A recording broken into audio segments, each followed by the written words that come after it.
প্রথমে দেখেছি হরিণ, তারপরে বাঘ, ভাল্লুক, সিংহ, বানর, পাখি। বাঘ দেখেছি, সাপ দেখেছি, আরো অনেক অনেক জিনিস দেখেছি। ওরা টাইগার দেখে তো খুবই এক্সাইটেড। ভালো লাগছে, বাট জুর ফ্যাসিলিটিগুলো দেখে অনেক বেশি খারাপ লাগছে, কারণ এখানে বেশিরভাগ এলিমেন্টসদেরকে খাবার দেওয়া হচ্ছে না।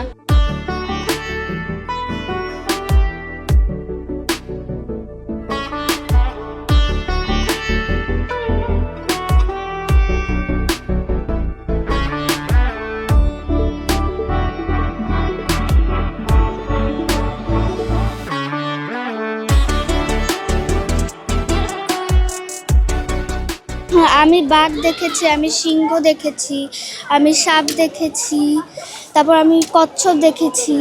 হাতি দেখলাম, বাঘ দেখলাম, ঘোড়া দেখলাম, হরিণ দেখলাম। অনেক ভালো একটা এক্সপিরিয়েন্স হলো এখানে এসে। বাচ্চারা অনেক আনন্দ করলো, অনেক মজা পেলো।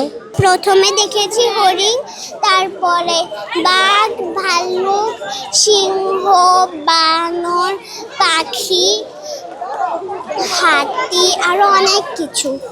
কার সাথে এসেছো এখানে? আব্বু, আম্মু, বড় আপু, ছোট আপু, আর খালাতো বোন, খালামণি নিয়ে আসছি। মাঠের অলরাউন্ডার আমি, আর ঘরের all rounder Tilex. Tilex toilet cleaner, clean মানেই টাইলক্স। ভালো লাগছে, আমার ফিলিংসটা অনেক ভালো লাগছে। বাঘ দেখেছি, সাপ দেখেছি, আরো অনেক অনেক জিনিস দেখেছি।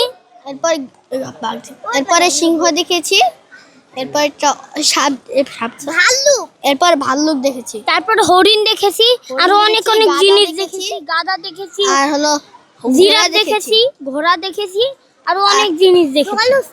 জলহস্তি দেখেছি। জলহস্তিও দেখেছি। ভালো লাগছে, বাট জুর ফ্যাসিলিটিগুলো দেখে অনেক বেশি খারাপ লাগছে, কারণ এখানে বেশিরভাগ এলিমেন্টসদেরকে খাবার দেওয়া হচ্ছে না।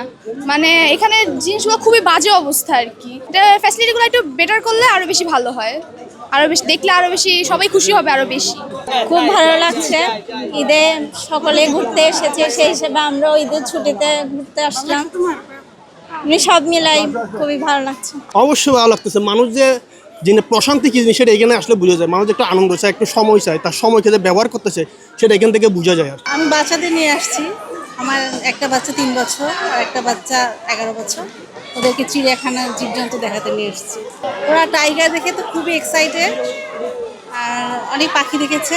মাত্র আসলাম, আমরা আরও ভিজিট করবো আরও সবগুলো আছে। গতকালকে আমরা গেছিলাম তামান্না পার্কে, আজকে চিড়িয়াখানা আসছি ছোট বাচ্চাদের নিয়ে। আরও ফ্যামিলি মেম্বার আসছিল, কিন্তু ওনারা আজকে আসে নাই। আমরা অনেক ভালো লাগে আসলে ছুটির দিনগুলা সবাই আসে একসাথে আনন্দ করা, বাচ্চাদের একটা নতুন কিছু দেখানো খুবই আনন্দের জিনিস। আসলে এবেলা আমাদের চাকরি করতে তাদের সময় পাওয়া যায় না।